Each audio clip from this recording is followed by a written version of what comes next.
Hello hi வணக்கம் நமஸ்கார் நமஸ்தே and welcome to my channel. இன்றைக்கி முருங்கை இலை தோசை செய்வது பார்க்க போகிறோம். இது வந்து இருமலுக்கு நல்லது.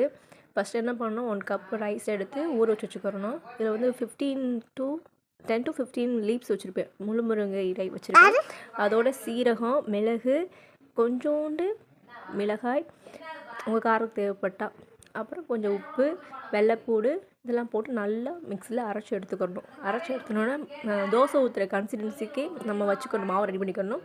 இது கூட நான் வந்து என்ன ரெடி பண்ணியிருக்கேன்னா, முருங்காயை வச்சு கத்திரிக்காய் கறி மாதிரி ரெடி பண்ணியிருக்கேன். அந்த மாதிரிக்கு முருங்காயில் ரெடி பண்ணியிருக்கேன். ரெண்டுக்கும் சூப்பராக காம்பினேஷன். ட்ரை பண்ணி பாருங்கள்.